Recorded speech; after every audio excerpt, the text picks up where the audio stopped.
Muy buenos días. Espero que esta semana hayáis podido experimentar la mano de Dios sobre vuestras vidas, sobre vuestro día a día.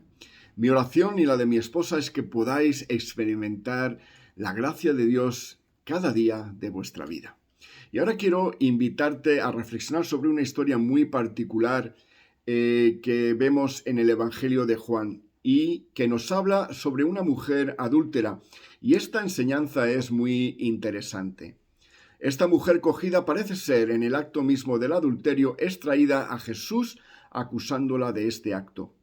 La ley de Moisés decía que había que apedrear a tales mujeres, pero la ley de Moisés no dice exactamente esto, sino que nos dice que tanto el hombre como la mujer tenían que ser apedreados fuera del campamento. Pero vayamos a la lectura en el Evangelio de Juan, capítulo 8, versos del 1 al 10, donde dice así el apóstol: Pero Jesús se fue al monte de los olivos, y muy de mañana volvió al templo. Todo el pueblo venía a él y sentado les enseñaba. Entonces los escribas y los fariseos le trajeron a una mujer sorprendida en adulterio, y poniéndola en medio le dijeron: Maestro, esta mujer ha sido sorprendida en el mismo acto de adulterio. Ahora bien, en la ley de Moisés nos mandó que apedreáramos a las tales. Tú, pues, ¿qué dices? Esto decían para probarle, para tener de qué acusarle. Pero Jesús, inclinado hacia el suelo, escribía en la tierra con el dedo. Pero, como insistieron en preguntarle, se enderezó y les dijo: El de ustedes que esté sin pecado, sea el primero en arrojar la piedra contra ella. Al inclinarse hacia abajo otra vez, escribía en tierra. Pero cuando lo oyeron, salían uno por uno, comenzando por los más viejos. Solo quedaron Jesús y la mujer que estaba en medio. Entonces Jesús se enderezó y le preguntó: Mujer, ¿dónde están? ¿Ninguno te ha condenado?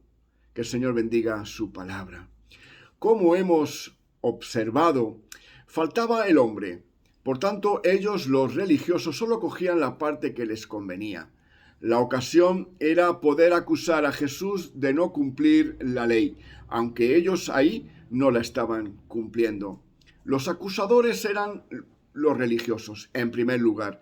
No eran solo los fariseos y saduceos, sino de todos los religiosos de aquella época, que veían peligrar su estatus, pues muchos se apartaban en pos de nuestro Señor, temían las pérdidas no solo de miembros, sino de que sus ganancias iban a caer en picado, tanto los sacrificios, el dinero, etc. Segundo, los escribas, que se pueden identificar con aquellos que pretenden saber mucho sobre los escritos. Ellos tienen temor de perder su influencia, lo que demuestra que no están guiados por el Espíritu Santo. Pero sin la unción del Espíritu Santo, el conocimiento solo envanece, pretendiendo que sus discípulos no se aparten del conocimiento ni enseñanza de esos grandes conocedores, de esos aparentes maestros. En tercer lugar está la mujer, acusada de adulterio. Cuando el pueblo de Israel era acusado de adulterio, también era porque se habían vuelto a otros dioses, dejando al esposo, el cual es el Señor. Y me gustaría hacer un paralelismo usando la circunstancia de esta mujer y la de la iglesia del Señor.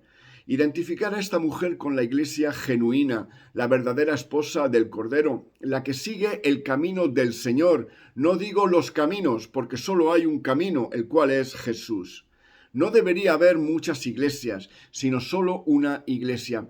Muchas comunidades sí, pero una sola iglesia que nos lleve al único camino y para que transitemos por él.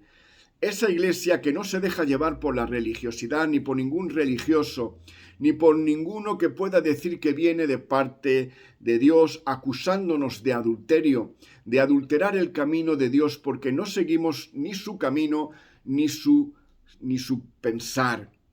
Y nos levantamos en contra de sus ideas ni de sus maneras de esclavizarnos otra vez, como cuando salimos de Egipto, de ese mundo y de ese sistema religioso. Nadie nos quiere con ellos. Nos acusan, pues les mostramos sus maneras, sus pecados y de que andan en tinieblas. Se ven reflejados, se sienten acusados, pero no es otra cosa que su conciencia quien les está acusando.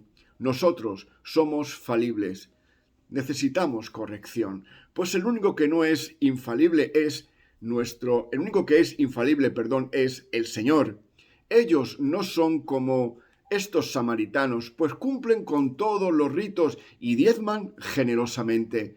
Al traernos ante Jesús nos tachan de adúlteros, de antirreligiosos, de no andar conforme a sus enseñanzas. Nos acusan, nos quieren apedrear porque buscamos la verdad, porque nos reconocemos pecadores, porque el Señor nos conoce y sabe que vamos a fallar una y otra vez y que solo dependemos de su gracia para poder vivir y serle fieles. Porque si observamos las Escrituras desde el primer hombre, Adán, hasta el último que esté en esta tierra, vamos a ser personas que vamos a fallar, que vamos a necesitar que Jesús nos perdone, que su misericordia nos sostenga, libres de la esclavitud del pecado, pero con esa tendencia hacia que nuestro ego se levante una y otra vez y necesitamos los brazos amorosos del Señor que nos sostengan. No somos infalibles, porque Jesús murió por nuestros pecados, porque su sangre nos limpió, que nos santificó y nos hizo libres para adorarle en espíritu y en verdad, no como ellos quieren que lo hagamos, sino que lo hacemos con la libertad que su espíritu nos da, llenos de él, en orden, pero llenos de él, adorándole en espíritu y en verdad. El mundo siempre nos acusará. El sistema religioso también lo hará. Los políticos, los sabios, las mentes inteligentes y todo este mundo estuvieron y estarán siempre en contra de la mujer, de la esposa del Cordero, a la cual van a acusar de adulterio porque ha resbalado una vez, porque ella es falible, porque es transparente y humana y necesita seguir construyendo, necesita del poder del Espíritu Santo para hacer su obra, porque no la hacen ellos, es Dios quien la hace a través de ellos. ¿Veis la diferencia? La acusan para aniquilarla, apedreándola, o con torturas emocionales, acusándola si no nos dejamos manipular por ellos. En cuarto lugar está Jesús. A él traen la mujer a la cual él no condena. Jesús no puede ni podrá condenar a su esposa porque él la compró con el derramamiento de su sangre con un precio muy alto.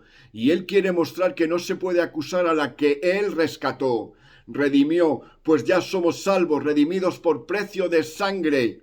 Y nadie nos puede quitar la salvación mientras estemos cercanos de nuestro Señor, porque no se pierde la salvación.